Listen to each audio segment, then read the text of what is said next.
بخت نصر بادشاہ ابتدا میں نہایت نیک بخت اور صالح تھا۔ حضرت زکریا علیہ السلام اور حضرت یحییٰ علیہ السلام کی نہایت اطاعت کرتا تھا۔ اتفاق سے اس نے ایک عورت سے نکاح کیا جس کے ہمراہ ایک نہایت حسین و جمیل لڑکی پہلے شوہر سے تھی۔ جب وہ لڑکی سن بلوغت کو پہنچی تو بادشاہ اس کی بہار حسن دیکھ کر فریفتہ و دیوانہ ہو گیا اور اس کی ماں کو پیغام دیا کہ وہ اس سے شادی کرنا چاہتا ہے۔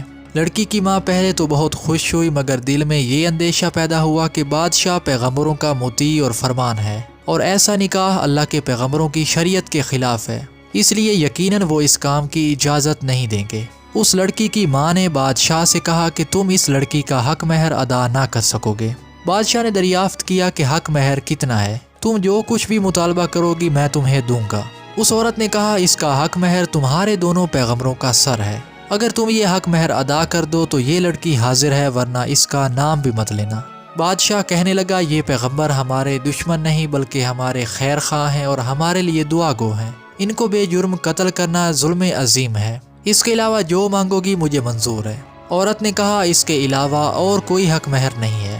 بادشاہ نے ہوائے نفسانی سے مغلوب ہو کر فوج کو حکم دیا کہ دونوں بے گناہوں کا سر کاٹ کر لاؤ۔ عین حکم سپاہیوں نے پہلے حضرت یحییٰ علیہ السلام کو بیت المقدس میں قتل کیا۔ یہ دیکھ کر حضرت زکریا علیہ السلام جنگل کی طرف بھاگ نکلے۔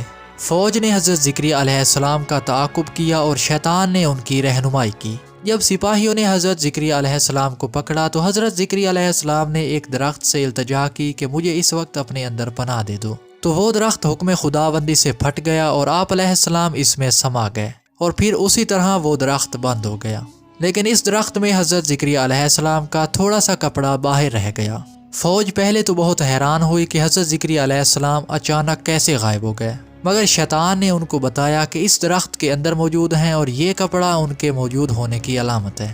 پھر شیطان نے آرے کی ترکیب بتائی اور درخت کو چیرا جانے لگا۔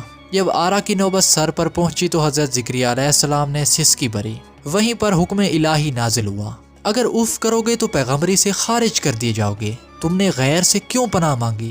اگر ہم سے پناہ مانگی ہوتی تو کیا ہم تم کو پناہ نہ دے سکتے؟ اب اس کا مزہ چکھو اور چپ چاپ سر پر آرا چلنے دو۔ غرض کے سر سے پاؤں تک جسم کو چیر دیا گیا۔ حضرت زکریا علیہ السلام میں ابھی کچھ دم باقی تھا۔ جب دونوں پیغمبر اس بے دردی سے قتل ہوئے تو غضب الہی نازل ہوا، دن تاریک سیاہ ہو گیا۔ ایک بادشاہ نے خونخوار فوج لے کر چڑھائی کر دی، اس شہر کے تمام باشندوں کو گرفتار کر لیا گیا۔ حضرت یحییٰ علیہ السلام کو جب قبر میں رکھا جاتا تو ان کی قبر خون سے لبریز ہو جاتی۔ بادشاہ کے لشکر نے قسم کھائی کہ جب تک حضرت یحییٰ علیہ السلام کا خون بند نہ ہوگا اس وقت تک ان کی فوج باز نہ آئے گی۔ ہزارہ آدمی تہہ تیغ کر دیے گئے لیکن خون بند نہ ہوا۔ اس وقت ایک شخص نے حضرت یحییٰ علیہ السلام کی میت پر آ کر کہا کیا آپ پیغمبر ہیں یا ظالم؟ ایک خون کے بدلے 1000 آدمی قتل ہو چکے ہیں۔ اتنا کہنا تھا کہ آپ علیہ السلام کا خون مبارک بہنا بند ہو گیا، مگر اس وقت تک ظالم بادشاہ بھی عبرت کا انجام بن چکا تھا۔ آپ علیہ السلام کی قبر مبارک جامعہ دمشق میں ہے۔